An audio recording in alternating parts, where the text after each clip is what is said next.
10.000 con Jesús, sacerdotes.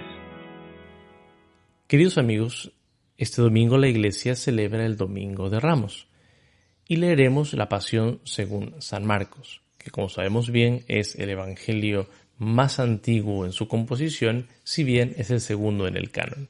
Quisiera compartir brevemente algunas características de la Pasión en este Evangelio. Es interesante cómo la Pasión se desencadena a partir de la unción. Cuando Jesús es ungido en Betania, Judas como que no soporta este detalle de amor grande para con Jesús y entonces decide entregarlo, ofrece sus servicios, por así decirlo, a los sumos sacerdotes y comienza a buscar la ocasión propicia para entregar a Jesús. Luego viene la narración de la última cena, que es precedida por una preparación no solo material, es decir, Jesús envía a los discípulos para que le preparen la sala, una preparación profética, porque las cosas ocurren exactamente tal como Jesús les ha dicho que van a ocurrir. Y luego, efectivamente, comienzan a preparar la Pascua. Jesús, en la cena de Pascua, hace varias cosas fundamentales. La primera, recordar que va a ser traicionado. Anuncia proféticamente su traición. La más importante, sin embargo, es la entrega de su cuerpo y su sangre. En gestos muy sencillos, Jesús entrega su ser en la Eucaristía, adelantándose a la pasión que ocurrirá en pocas horas. A continuación, el Señor hace una profecía importante. Recuerda que todos se escandalizarán, porque está escrito, herirá al pastor y se dispersarán las ovejas. 14:27. Evidentemente, ellos dicen que no lo harán jamás y especialmente Simón dice que nunca negará al Señor, nunca se escandalizará. Y Jesús le hace la profecía que conocemos, que dentro de poco lo habrá negado 3 veces. Una particularidad de la pasión en San Marcos es que en la oración en el huerto de los olivos, Jesús muestra rasgos profundísimos de humanidad y de divinidad. Es interesante porque dice esta frase que los demás evangelistas suavizan un poco. Mi alma está triste hasta la muerte. Quédense aquí y velen. Otras traducciones dicen siento una tristeza de muerte. La humanidad del Señor se transparenta claramente con esa capacidad de entregarse, de darse a pesar de las dificultades. Pero luego, el versículo 36, Abba, Padre.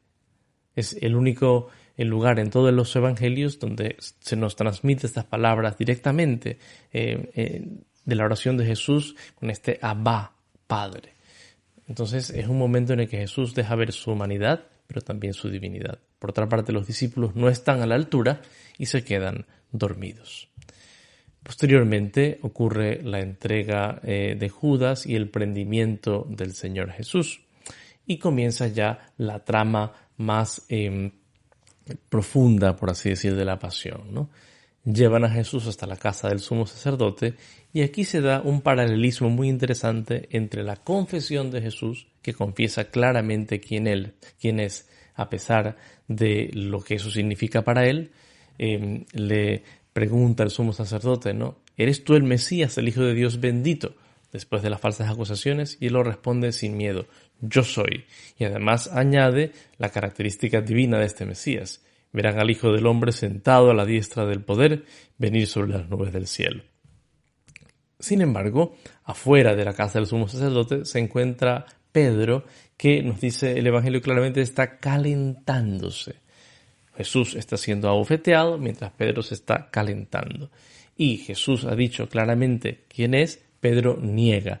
Cada negación de Pedro, como sabemos, va tomando un cariz más radical, ¿no? Primero dice, no lo conozco, no sé de qué me hablas. Luego, dice, no lo conozco. Luego dice, no sé de qué me hablas. Finalmente, dice que no lo conoce, pero ya con insultos e improperios, ¿no? O sea, llega un momento en el que niega a Jesús totalmente. Y en ese momento, Pedro recuerda las palabras del Señor y rompe en llanto, un llanto de dolor, un llanto de tristeza. Va luego el proceso donde Pilato y Jesús pues vuelve a dar claro testimonio del Señor, de su Padre, de su identidad, de su ser, y culmina por la instigación de los sumos sacerdotes en la crucifixión de nuestro Señor. A continuación, en el capítulo 15, versículo 16, viene esta burla de los soldados, ¿no? Los soldados se burlan de él, lo visten de púrpura, le trenzan la corona de espinas y lo golpean en la cabeza con una caña mientras dicen: «Salve, Rey de los judíos». Es muy interesante esta particularidad del Evangelio, porque ellos, sin saberlo, están dando verdaderamente culto al Rey, al verdadero Rey. Y a continuación se sigue desarrollando la pasión, casi como desenvolviendo el Salmo 21 que narra la pasión. Y es interesante cómo las personas que pasan por ahí van constantemente pidiéndole aquello que es contrario al ser de Cristo, de todo lo que el Evangelio de Marcos ha ido explicando como identidad del Señor, como aquel que debe entregarse en la pasión. «Ey tú que destruyes el templo, sálvate a ti mismo y baja de la cruz». Finalmente, las autoridades, los sumos sacerdotes, se burlan de él diciendo que el Cristo, el Rey de Israel, baje ahora de la cruz para que creamos y veamos. Aquellos, sin embargo, que conocen el Evangelio de Marcos, saben bien que es todo lo contrario lo que Jesús debe hacer. Jesús debe, por el contrario, entregar su vida. Y entonces se presenta como la última tentación al Señor, esta invitación a que deje su identidad. Jesús, la respuesta casi cósmica de Dios es que toda la tierra se cubre de tinieblas, y a la hora nona Jesús pega este grito fuerte, ¿no? Es interesante porque es un grito fuerte. Eloi, lema sabactani, Dios mío, ¿por qué me has abandonado? Interesante, en el versículo 37 se dice que Jesús, dando un fuerte grito, una fuerte voz, crax megale, expiró.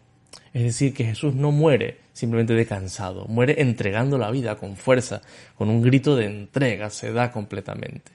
Y allí el Evangelio nos muestra cómo el templo se rasga de dos en dos de arriba abajo.